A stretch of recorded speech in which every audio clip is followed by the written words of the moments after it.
Without a university degree in the Philippines, you actually can't even work in McDonald's. So what choices do families have? They can either beg, put their children on the streets to beg for money, resort to crime, get involved in the sex industry, or... Your story is absolutely awe-inspiring and one which has touched hundreds of thousands of lives in the most profound way. You are the founder of Purple Community Fund and the Upskills Foundation. You've also helped children go from picking rubbish on the rubbish dumps to becoming world-class ballerinas. You've also received an MBE from the Queen for your work in helping impoverished children and families break that poverty cycle. They gave me a 3-month sabbatical and I decided to go to the Philippines because I heard that they had some of the best beaches in the world. But actually, as soon as I landed, I bought a newspaper and I started to read about families who were being evicted, and there were lots of images of bulldozers kind of flattening down homes and children looking really like lost and forlorn. So I jumped in a taxi. He started to take me along Road 10 in Tondo, which was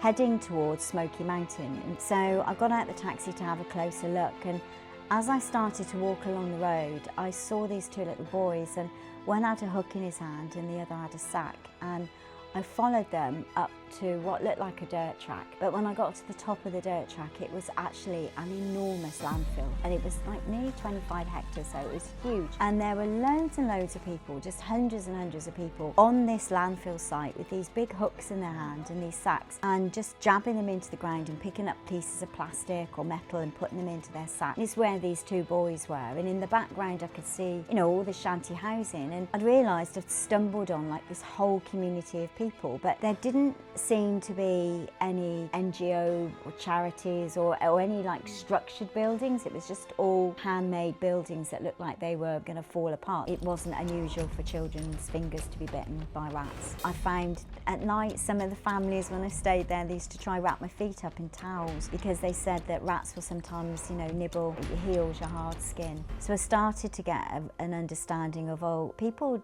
actually don't even have a week's worth of food here. One meal to another meal. And then they have to work to get enough money to be able to eat food for that day. And I asked the families, what would you like me to do? What else can I do? And they said, educate our children. I met somebody in an internet cafe and he asked me what I was doing, and I told him, and he said, oh, can I come with you and have a look? So I took this guy up to the dump site and he just stood there and literally just cried. He used to live in India as a little boy, and a British woman came to his village and educated 10 children in his village. He was one of them, and he was now an investment banker in Jersey. Wow. So he was going to pour money into this and said to me that he'd give me enough money to educate 200 of the children, and that's how it started. Jane Walker, I'm thrilled and honoured to have you as my first ever podcast guest. You're someone who I've looked to as a mentor and inspiration because of your story is absolutely awe-inspiring and one which has touched hundreds of thousands of lives in the most profound way. You are the founder of Purple Community Fund and the Upskills Foundation in the Philippines, which are both incredible organisations which have deeply impacted the lives of hundreds of thousands of people over the last 30 years. And thousands of students have been fed, educated and provided healthcare for 18 years per student through your work and your team's work. This has provided education and all the basics children and families should have, so they can go to university and get degrees, which has in turn enabled them to get well-respected and top jobs in the country. You've also helped children go from picking rubbish on the rubbish dumps to becoming world-class ballerinas through your organisation's support.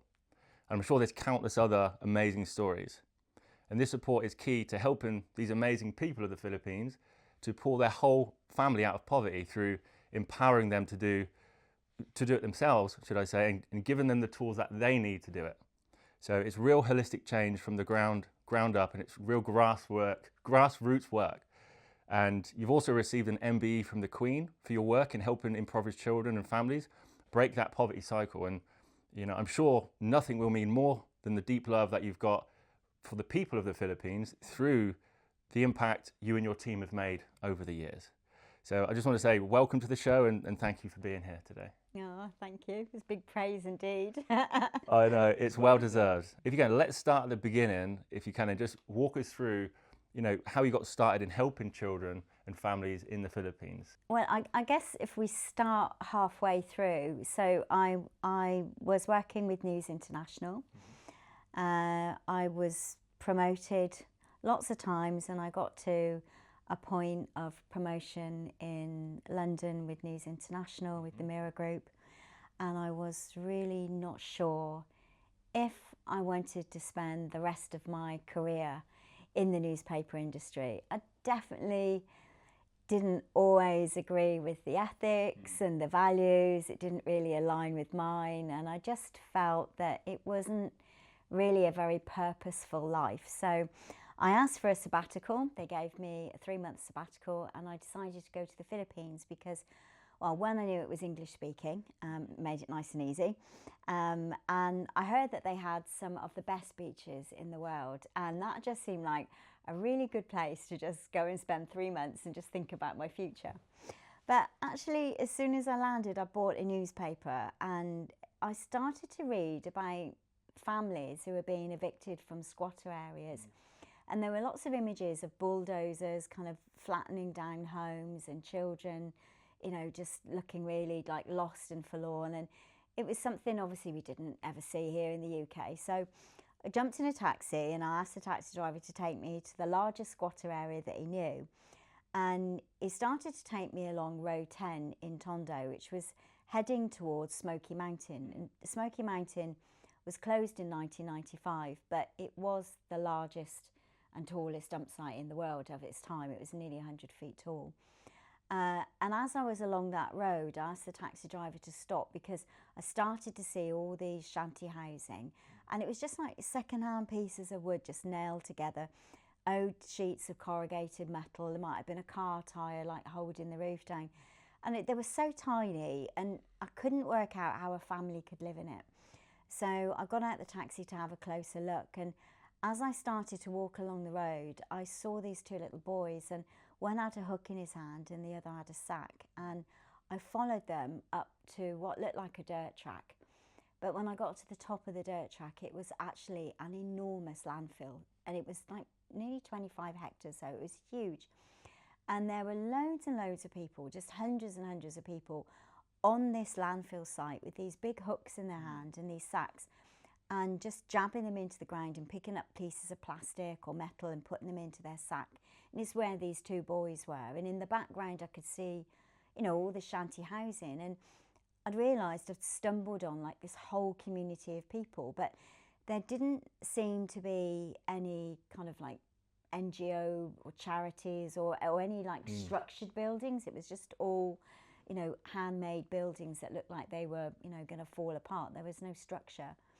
And I stood and I just stared at these kids, and I couldn't really take it in, but I knew they were working, and that ethic, that child working, was something that we really hadn't seen on our TVs. And it was just, I think because there was just nobody else there but just me, this lone kind of white woman there just looking at these children. And I worked out, well, they should be in school because it was Philippine school time. So I was thinking, well, how would they ever have a different life if they don't go to school? And it really became like a real big epiphany moment for me, because I looked at them and I just thought, well, if it wasn't for my education, I would have had a very different story to tell. So I came from a reasonably, I think it's fair to say, a reasonably dysfunctional family. And when I was 15, my parents decided it was time for me to leave home. And so that was it. I was on my own. My dad gave me £15 and I was on my way to Bournemouth, actually. And I thought, right, well, what can I do? I'm on the bus and I'm thinking, like, what can I do in Bournemouth? And I thought, well, I know it's a seaside town, so maybe I can work in a hotel. So when I got off the bus, I traipsed around the city asking for work in hotels, and eventually I was offered a job as a live-in chambermaid. And I was safe and I wasn't on the streets, and I made every effort to make sure that I did as many jobs as I could and to save as much money as I could. I was never going to be in that situation again. And I was lucky because I had my education, and then eventually I got a job in a newspaper, and I was just on telesales. I did really well. Then I did door to door, and then the next thing, a few years later, I'm running the department, and so on. And all of that happened because, you know, I had that education, and in that moment, I felt incredibly grateful that my parents gave me that. And I think it was probably the first time I've ever felt grateful to my family. You know, so it was, even that was very freeing. But when I saw the kids, I was like, I want to do something. I don't want to just look at these children and go, oh, how awful, and then walk away and do nothing. It just, it was like, how can I sleep at night, you know, if I don't do something? But I had no idea at the time what to do. Just that I knew I wanted to give them some kind of hope. So I met a local pastor, I think you would say, from a church, and I asked him if he would help me build a little daycare centre so that these children could have somewhere safe to go. So it was only for 60 children. I came back to the UK, I was married, I had my son. My marriage broke up fairly quickly after my son was born, but I still carried on supporting this little daycare centre. And at the same time, I was studying and reading how to run a charity in the Philippines, how to run one in the UK, and why were there still child workers when there was so much international intervention on the Smoky Mountain dump site, and these children had, you know, were not, child labour hadn't ended at that point. So what I started to realise was poverty at this level is at its most severest.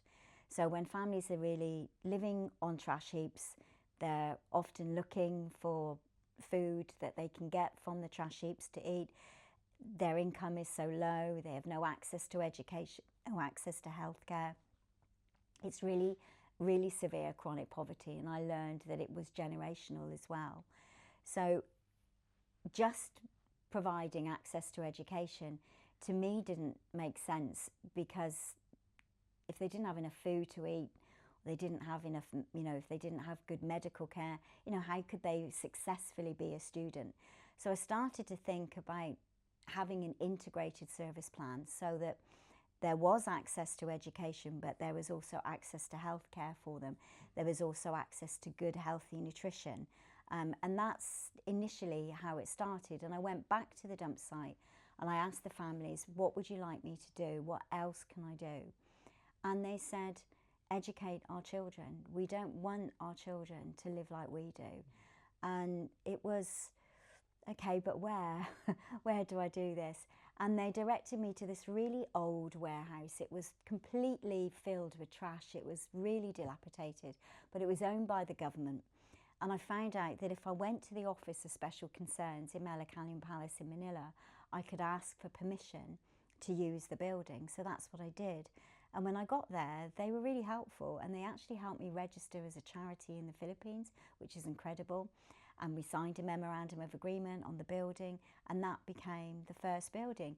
And the parents and myself, we were all shoveling like all this trash out, putting it in sacks, painting the rooms, you know, trying to make it, you know, a place where children could come. So that was really how it started. So quite simply, but just bit by bit, it grew and developed over the years.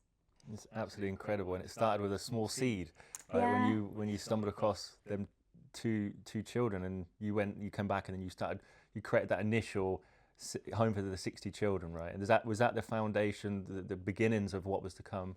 Yeah, I think so, because I knew I wanted to do something, but I didn't know what I wanted to do. So running the daycare was, I thought, well, it would give the children happy memories, because that was something that was important to me, because when I look back on my childhood, I didn't have very many happy memories. So I wanted to give them some happy memories, but it was only 60 children, you know, and there was like hundreds of them still. So I was very much aware that it was just a drop in the ocean, and it really wasn't life-changing. But as my son got a little bit older and as I studied a bit more, that's when I realised, actually, if I'm always going to just do this as a little project on the side, it's not really going to be life-changing, and that's what I wanted it to be. So then I knew it needs to be, I need to drop my career, I need to change everything. And it didn't seem like a sacrifice at the time. It just felt like a really logical step forward to take. And then I registered it as a charity in the UK and started. And it was really, it sounds like it was like just putting one foot in front of the other, right? Or did you know it was like this, well, when you first went there and you helped these children and you created that, the place for the 60 children to start creating them lovely memories, did you have like a clear plan? Okay, this is what I need to do, or is it like one foot in front of the other and you just felt your way through it? Yeah, I just definitely felt my way through it. I knew that I wanted to make a significant difference. I knew that I wanted those children to have the benefit of an education, but my family had never given to charity before, so that the whole concept of charity was really new to me. So I had a lot of learning to do. So I think those early years while the daycare was still running, it gave me time to really study and understand. Yeah. And it felt very much like the way that you would run a business. Mm-hmm. But of course the difference is that you have a board of trustees for your governance, and all your money is given away. So yeah, that learning curve. So I think I knew that if I was going to make a bigger difference, it had to be a registered charity. It couldn't just be my money doing it, because it would never grow that way. I would run out of money, which in fact I did. So making it a charity was great, because then I could go to groups and present and tell them about the work, and hopefully they would make donations, which happened. And I think the first year, I think we raised about 30 or 40,000, and then the second year it was 70 or 80,000, and then each year it the income grew, and with more money I was able to do more things. Mm-hmm. And I moved to the Philippines and started just like a preschool, because they were really young, the kids, and it started with a couple of hundred children. They came in. Funny enough, I met somebody in an internet cafe. It's just when emails and the internet was just really coming online, and I was struggling a bit with it. I was trying to email my sister, and he asked me what I was doing, and I told him, and he said, "Oh, can I come with you and have a look?" So I took this guy up to the dump site, and he just stood there and literally just cried, and he said to me that he used to live in India as a little boy, and a British woman came to his village and educated 10 children in his village. He was one of them, and he was now an investment banker in Jersey. So he was going to pour money into this, and said to me that he'd give me enough money to educate 200 of the children, and that's how it started. That's absolutely incredible. Yeah, it was a miracle, really. And this is what I want to get clear on, is the actual dump site and what it actually looks like, what it is, because I think that's quite alien to a lot of people. It was to me, certainly, before I knew. So if you can just articulate for our viewers, what is the actual dump site? Why are people living on it, and why haven't there been intervention from the government or anything like that to help support these people? Yeah, well, the dump site does look like a land. It is a landfill site, and the dump trucks go up there multiple times in the day. What was staggering to me, though, when I went there, we obviously flew. In 2017, we took our team there because we was contributing on a small scale as much as we could at the time to this the amazing work you're doing. And what blew me away is the size of. So essentially, it's a enormous rubbish dump.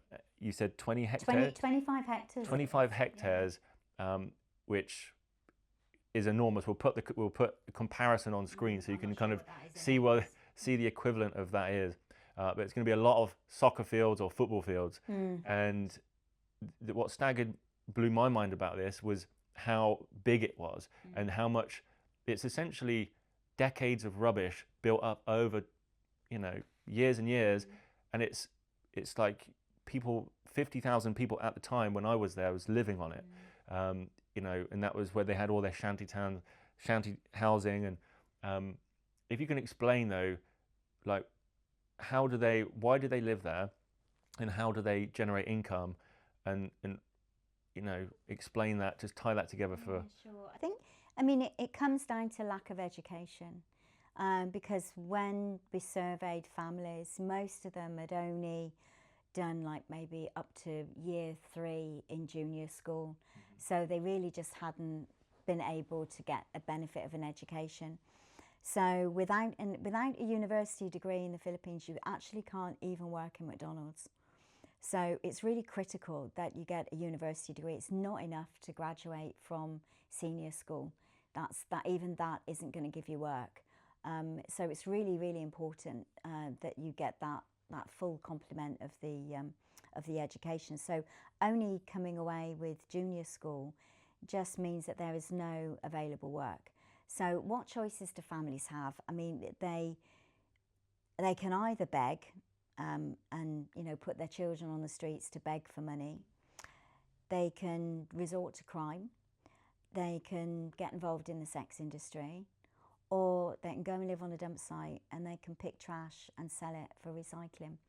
And these families have chosen that as the most honourable way of earning money, which is why I think I have so much respect for them, because they didn't take the easy option. They didn't abuse their children in any way. They wanted to keep the family unit together, and the only way to do that was to move on the dump site. And I always used to think the parents were the one that got the children to work, but it truly wasn't that way. Because when I moved from preschool into junior school, lots of the children started to drop out of school. And I asked them why, and they just turned around to me and they said, well, we want our brothers and sisters to enjoy the school first. Now we have to go back and work. And I was like, well, why do you have to work? And they're like, well, we need to help our mum and dad earn money for food. And there was no resentment in them. I mean, that was just a responsibility that they took on, because they knew that they would go hungry without money to eat. So they gladly went and did it. But it was devastating for us, because I had dreams of them becoming doctors, nurses, whatever they wanted to do, and here they were dropping out of school in the first few years. And I asked my teachers why that was happening, and they said, they didn't think they were interested in education. But it didn't ring true to me, because I saw how excited they were to come to school, and they enjoyed having their breakfast. And so I was like, okay, I think I need to I don't get this. This is not a culture that I understand. So I asked some families if I could stay with them at weekends on the dump site. And that's what I did. So on a Friday afternoon, I would go onto the dump site with them, and I'd become a waste picker. I'd learn about what waste you can recycle, what waste you can't. I'd spend the evening with them. We just cook off a charcoal stove. Sometimes it would just be a pot of rice. Sometimes it would just be noodles. It wasn't substantial food. It was no meat or anything like that. It was really just, a very high carb kind of diet. And I wanted to, take a bath. And they'd give me a bowl of water, and I'd stand in the bowl of water with a piece of soap about the size of a 10p piece and just wash with my clothes on. So I just had a pair of shorts and a t-shirt, and I'd have to wash like that, because there was no privacy. Lots of people used to stand and just laugh and look at me, because they'd never seen that before. Even just things like, how do you go to toilet there? Because there were no toilets. So you'd have a bucket in the home which you could wee in, but if you needed to do anything else, they'd give you a piece of newspaper, and you'd go in the newspaper, wrap it up in a little plastic bag and throw it on the dump site, and that was their toilet. So you start to get a sense of how unhygienic all of this is. Rats were everywhere, running around under the shanties, on the roof. I found at night, some of the families, when I stayed there, they used to try wrap my feet up in towels, because they said that rats will sometimes, nibble, try nibble at your, at your heels, your hard skin. It wasn't unusual for children's fingers to be bitten by rats. So I started to get this sense, and I'd ask them, what do we have for breakfast in the morning? And they'd show me the pot, the charcoal pot with this burnt rice at the bottom, and that was for breakfast. So I started to get an understanding of, people actually don't even have a week's worth of food here. It's just one meal to another meal. And then they have to work to get enough money to be able to eat food for that day. So a completely alien concept for us in the UK. We have enough food in our cupboards. Probably, if we never went to the shops, we could probably eat for a month. you know. So yeah, that whole like day to day. And then I started to think, well, if it's all about food insecurity, then there needs to be an incentive that will bring these kids to school and help the parents. And it was then that this idea of food for school came up. So every day that a child came to school, they could earn a rice credit. While they were in the classrooms, if they did well academically, they could earn vegetables and fruit. And for grooming and for behaviour, they could earn canned food. And that meant by Friday, they'd go home with this big bag of groceries. It would have been the equivalent, if not better, than what they had been able to earn if they'd worked on the dump site for a week. 100% school attendance immediately. That was it. It was perfect. In fact, if it wasn't for that programme, I don't think I'd be here today, because it was most definitely the thing that not only got the kids hooked into education, but the parents as well, because then they came and said, you know, what does my child need to do to get extra food? You know, so we were like, great, let's bring in homework, you know, and it all just kind of snowballed. And, you know, the academic achievements of the children were just so surprising, you know, because these were malnourished children from birth. You know, they definitely had a hard time learning. So, you know, we made the classes no more than 25, and we taught them in an interactive way, but they embraced it completely. And then as time went on, you know, we would see kids would drop days. Sometimes they wouldn't turn up. So we'd try and find out what was wrong, and then we'd find out that, you know, mum and dad was sick or somebody wasn't well and they needed to have medicines. And that's when I was able to employ a nurse and then get some volunteer doctors, and then we had a whole clinic. And it's just always been step by step. You know, children weren't putting on weight, so I took them to a paediatrician. He told me they were riddled with intestinal worms. You know, so I mean, it didn't dawn on me that was even, you know, is even a thing. So then we started deworm children, you know, and carried on doing that. You know, we still do that to this day, but you know, the egg count is very low now, whereas before they were really riddled with them.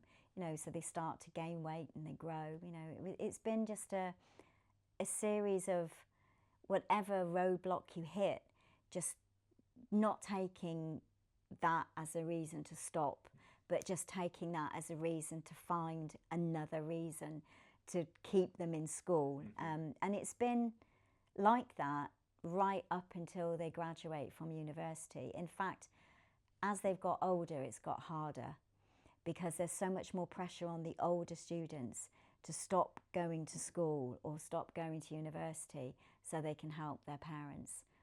So we've had to put more interventions in as they've got older to make sure that they really do, you know, complete their education. To incentivize the family to want to keep them in education so they can complete their degrees, so they can go out there and get jobs out there in the Philippines. We are so lucky. We don't even, we live in this world where, in our own bubbles, especially in the Western world, where we're so shielded from all of this. We're so shielded.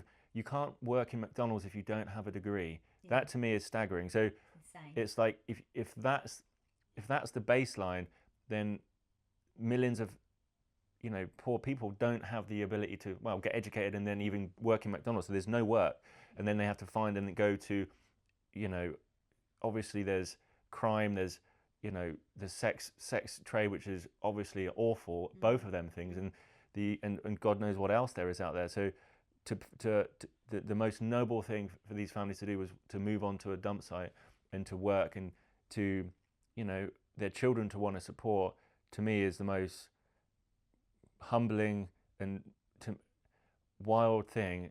And it just goes to show the character of the Filipino, because when I've been there probably 10 times, 10, 15 times, one of the first things you'll notice about the people was their amazing demeanor, their character, they're resilient, honestly, they're just joy, right? There's happiness. I learned this happiness comes from happenings, right? And joy comes from, it's somewhere else. It's like this, you know, and this is what I got from being in the Philippines and seeing these people.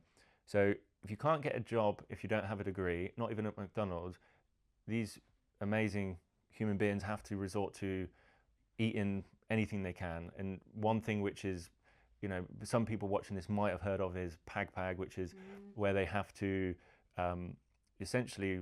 It's the fast food restaurants, leftovers from customers' plates. It's not even leftovers from the, you know, from food that hasn't been sold. It's actually from customers' plates. We're still one of the very few communities left in Manila that practice continues. And you know, when people are literally eating trash, that, you know, they really cannot afford to even buy food. So they are incredibly impoverished, but their desire to excel is really quite phenomenal. And I think a lot of the parents in the early days, they didn't really believe that it was possible for their children to be, you know, a fireman or a policeman or a nurse. They didn't think that that was going to be the result of me starting education. So halfway through, I started to look for students in the community that had maybe just done a year or 2 years of university but had to drop out due to financial pressure. And then I started this little program where I didn't have many. I think it was only like maybe about 60 or 70 older students that had just not been able to complete their university degree, and sponsored them through so that they could finish their degree. Of course, they came from the community. As soon as they finished their degree, they were able to get work. And they were really like the role models for our children, because they could see that actually it is possible if you just wait long enough. And you've got the things. So I think one of the best things I feel about our work is that we've changed that dynamic in the community, because everybody really values education, because they now know that it leads to employment, and it doesn't just lead to like low paid work, it leads to good paid work. And the better quality degree you have, the higher income you get. So now, of course, most of our original child workers have already graduated and have got jobs, and we've had some really amazing stories that have come from the students. So there was one lad called Elmer. He was lovely. I can remember seeing him in the charcoal pits. He was looking for nails, and he was always black from head to toe. And he was looking for these nails, and it was the metal that was going to be sold and recycled. And we got him into school, and he's now a pharmacist. So he started... When he graduated, he was a pharmacist with Watson's. So Watson's are in the Philippines. And then he went for a job in Tondo Medical, and he's a pharmacist there, and he's been promoted twice. And I'm pretty sure in another couple of years he's going to tell me that he's like head of the pharmacy. Because, yeah, just amazing determination, you know, that drive that they had once they realised that we will always do what we say. If we promise that you're going to get breakfast and lunch, you'll get it. If we promise that you can earn food rewards for your, you know, for your achievements in school, you'll get that. If we promise that we'll give you your bus fare and your lunch when they went on to high school and senior high school, as long as they felt confident after, say, like a decade, that we were always going to be there. And they just poured their heart and soul into their education, even though every year they would be flooded with the typhoons, 25 typhoons in the Philippines. Fires would occur because everybody cooks with a charcoal stove. They don't have a safe electrical connection. So they might just be living off, you know, getting light from a candle. I mean, it's all, and all the houses made from second-hand pieces of wood. So it was all very dangerous. And they went through so much, you know, not being able to, you know, have a laptop or, you know, charge a phone. All these things worked against them, you know, not being able to eat well, you know, all of that. And still coming out with like first-class degrees. I mean, I'm just in absolute awe of them. I don't know how they have achieved it, but we have had hundreds and hundreds of students now that have come out with these really good degrees, and some of them are working in international organisations. In fact, we have a list of corporates in the Philippines that want our students, because they say that They are always punctual. They're so driven. They're not clock watchers. They're always polite. They're very conscientious. So that's something. And yet, these were students or children that people used to look at and just disregard. So they've really shone and showed the world that there was much more to them than the grime and dirt that they were covered in. So I'm super proud of them. What an amazing testament to the human spirit of these amazing children to go through, but also your spirit and your team spirit, because to do that and provide that framework for these children so that they can flourish is just incredible. So I just want to commend you. This there was no words for it that would do it justice. And one thing I want to touch on is it's just mind-blowing for me that support is holistic from as young as 3, 4 families, really, from babies all the way through until they're 18 years of support and education and food and healthcare for these children and their families, so that they can go to school, get educated, and then chase their dreams of whatever they want to be, and be able to do that and succeed. And you've got an amazing success rate, which is like, I don't know, was it 99%? No, what? Well, 100% of students go on to university. Yeah, 100%. 100% of your students go to university. That is. Yeah, it is, and that, for the last 6 or 7 years, 100% have graduated as well. And even if for some reason they need to stop, they're never out our program. It's just paused. And then whatever reason, we've had some students that had to drop out of university because they caught tuberculosis. So it just goes on a pause. We just put it on a pause for them.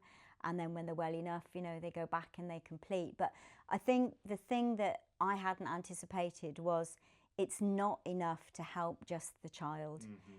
You have to help the whole family, because the whole family is suffering and they're all in this various states of chronic poverty, and anything can happen. Their whole circumstances can change overnight. So we have a team of social workers, and they do an at-risk register of all of our students, and they have to renew that maybe twice a year. So it means that they'll do house-to-house visits. They'll sit down with the parents and they'll assess what's going on. And on our last risk assessment, we discovered that 28% of our students had parents with chronic illness, and the parents were choosing food or the PAG over medicines. And even though we had a clinic that they could have come to, they didn't ask or tell us that they were in that situation. And it's very Filipino. It was the sense of, well, you already do so much of us and we're shy to ask, which is why we do the at-risk registers, to find out what situation is in their life right now that could potentially mean that they would drop out of university or they would drop out of school. And of course, finding this 28% of students, dealing with chronic illness from their parents was definitely putting so much pressure on them. Oh, they felt so guilty, because they were the oldest in the family, so they thought, well, they could get a job in the port. I mean, they wouldn't earn hardly any money, but it could be casual work, and that would help a little bit. So immediately when we found that out, we then went straight into going back to all of our donors and telling them about the problems. And then we got some extra money in our health clinic, and now we're providing maintenance meds for all those students. And then there was another 72% of them who were really just surviving off the PAG. They really weren't buying any food. They were really in a bad condition. During post-pandemic has really been tough, because they took a lot of loans from illegal money lenders during that time just so they could eat. And now, of course, those loans need to be paid back, and that's why they're not buying food. So when we learnt that, we then fundraised again for what I call a COLA allowance, but it's a cost of living allowance, and it's awarded to the family so that they can then either use that for wherever the need is. If they need to use it to pay an electric bill, or they need to use it to buy water, or to pay for their rent, or to buy food, but they've got that. And that's meant that we got to the end of this school year and 100% of them graduated. So we were relieved. I can't, it's mind blowing to me that 100% of these people, children you support, and they go and graduate, sorry, and are able to be empowered to pull and lift their entire family out of poverty because it's given them the tools that they need to do that. Yeah, but they do more than that really, because I thought wrongly that once they graduated they would like move, they go somewhere that was a bit more sanitary, but they don't. The students opt to stay in the community for longer because they want to put their siblings through education, and their thinking, which is much better than mine, is that if they get all of their siblings through, then they can pool all of their money together, and with that then they can either buy land, buy a house, or but it's not enough for one student, because one student won't be able to sustain the needs of the entire family. And then if the siblings don't have their education, they'll invariably get married or they'll have children of their own, and then that one student won't be able to do it. So they'll all stay in poverty, but maybe with a few extra luxuries. So by the student then saying, right, I'm going to put all of you through school, then that then ensures that the generational poverty is really broken. So I now fully support that, and now when we're looking at families and we're looking at students, we now put 2 students in or 3 students in from every family, so that it makes it faster for them, and that all that burden isn't on one student. But it's just, they're so selfless. The family unit is everything to Filipinos, and it's so refreshing to somebody like me that didn't come from a family that really cherished their children, to actually be exposed to the way that they love their families and they put their families first is really refreshing. I think there's a lot to be learned, regardless of where they live or what's going on in their lives. A lot to be learned, and it definitely felt that every time I've been to the Philippines. I remember when we was actually in Smoky Mountain, we went to visit your amazing school, and as I was walking out of we finished for the day and we was going home, and there was this guy, a dump truck had arrived, and there was this a group of men, ripping the bags open, like ferociously going for it, and all sorts of stuff flying out of these rubbish bags. And this man in Tagalog, which is obviously the Filipino language, well, one of them, right, was singing this song, and I was like to my team member, I said, Asher, what's he saying? He goes, it's a good life. And he was singing a song about it's a good life, and he was happy. This man was vibrating. He was like, he wasn't, he was in it. I was like, wow, there's so much that so much to learn. Profound moment for me, because I saw this coming from the UK, flying there and seeing this man who on the outside had nothing, but he had everything, and he was happy. And I was like, wow, so testament to the amazing Filipino spirit. I think they've learned to live in the moment, and it's something that we in the West are trying to achieve.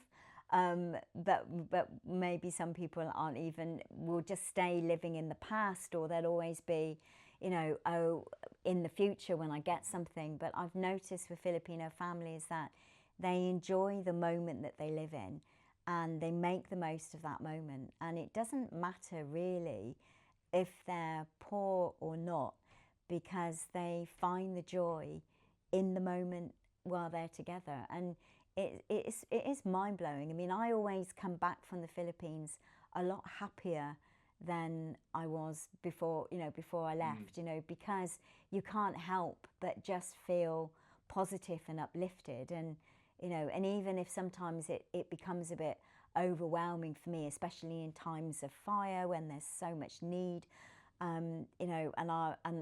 visibly I'll be worried. My team, who are incredible Filipinos, will just look at me and just say, we'll be all right, man, we'll get through this. We always get through this, don't worry, we'll work it out together.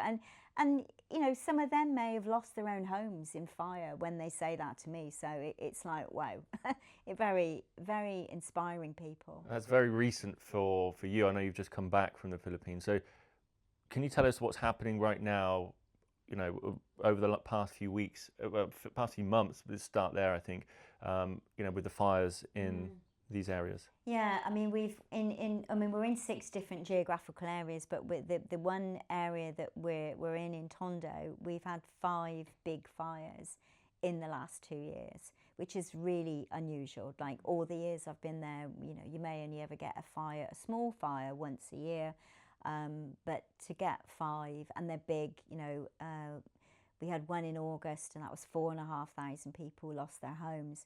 And then September 13th, it was 11,500 families were displaced, and myself and my team, we were in our building, it was on fire, and our students, just with no kind of regard for their own safety, just walked straight into the building, and we're trying to put the fire out. And you know, that was all that we did, all of us together, until about 3:30 in the morning. And our part of our building burnt, our big livelihood, because we make these amazing products out of ring pulls from canned drinks, and that gives the parents work. All of that burnt down, along with half of our roof. And the community themselves, I mean, the fire was ferocious. I mean, it literally, it started around 8:30. It was still burning. When I left at 5 in the morning, it was still burning. And I went back again at 8 o'clock the next morning on the Sunday. And even in our own livelihood, even on our own room, the fires were still burning. So it was really awful. And the community were, you know, obviously, you're in a dreadful state of shock. You know, you've lost your whole life, and everybody, you know, masses of people have lost it as well. And I remember going into our building, I walked around the community for a good 3 hours, just talking to families and, you know, just holding them. Some of them were just crying. And, you know, just sharing care. Nobody was asking for help at that point. It was just, you know, oh, you know, this has happened again. And I went into our building just to have a look at the damage. And as I went in, some of the tatai, some of the fathers, they followed me in, and they said to me, "Ma'am, can we volunteer?" And I said, "No," I said, "You need to like fix your own house, you know, like you just lost your home, like, you know, at least stake out the land so you don't lose your land." And they said, "No, no, no." He said, "The community need you, so we should fix your building first." And you know, it brought me to tears. Bringing me to tears. Yeah, no, it was just so powerful that, you know, their thought was not of themselves or their family, but their thought was for their community, and they recognized that we were there for them. So if they could help get us up and running, then they knew that we would be able to provide more help for them. And that was just incredibly humbling, that community, you know, was first, you know, in their mind. So it's why we all work round the clock, and it's why, you know, we ask so many people to help us, to partner with us, because these people are so deserving, and all we want to do is just help them get back on their feet again. Right now it's really tough for them because there's so many of them. You know, a lot of other people that would maybe normally have tried to help in a time of a fire haven't, because there's so many thousands of them. So we really, you know, we feel the weight of it, and they, you know, they're some of them have just got a tarpaulin, you know, that, and they're living under that. And that's, some children you can see walking around and they've just got a piece of cardboard, you know, over their head to try and shelter themselves from the sun. You know, and we, even ourselves, you know, we everything we raise, we give away. So we've been saving cardboard because we knew when they got asked to leave the evacuation halls, they probably wouldn't have had enough money to buy sacks of cement, sand and gravel. So we've been saving all the cardboard for them, so we could give them, say, 6 or 7, you know, give them a pile of cardboard, and that's what they would sleep on. You know, but while just until, you know, we've just heard actually today that, you know, we've been given a donation of cement, so we're really excited to be able to get that for them. But, you know, it's slow coming. You know, they've got to, you know, live through the typhoons and everything through all of this. So the fires are really tough, and this is when students are tempted to drop out of school. Like, we've got about 140 odd students that have been affected by this. But we've, we're supporting them. We've given them clothes and, school uniform and shoes and everything. But there may be other students in the community that we're not supporting, and they would have lost their school uniform and all their shoes, and their parents haven't got money to give them bus fare to get to school. They haven't got money to give them for their, for their lunch. So they're going to drop out.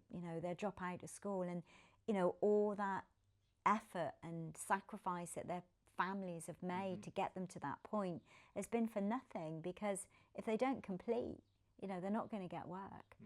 So we're really looking to find those students and at least be able to give them a school uniform so they can continue in school, because most of the schools will let them come in home clothes for maybe a month or so, but not much longer. So it's and they go through this on a regular basis, but the last 2 years have been particularly bad. It's been absolutely horrendous for these people. Huge fire just decimated thousands of people's homes. It's which was their where they called home. To see that grace of people in that situation, just again as a testament to the Filipino spirit, the people, and the human spirit as well.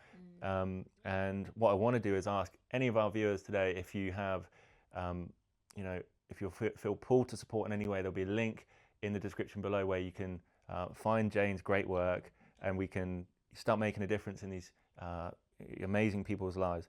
And it's much needed right now, because these fires have ravaged through, and there's it's needed more than ever, because these folks have no home and they have no food and no education, and the list goes on. So Jane, I want to ask you a little bit around, because I know I had these same questions around, because the word charity, I think, it has a bit of a bad rap across, not all of it, but some people have questions about it. And what I wanted to understand is, and what I was so impressed about you and your work is how incredibly holistic it is and effective. 100% success rate over providing education for 18 years and support and food and all these amazing things.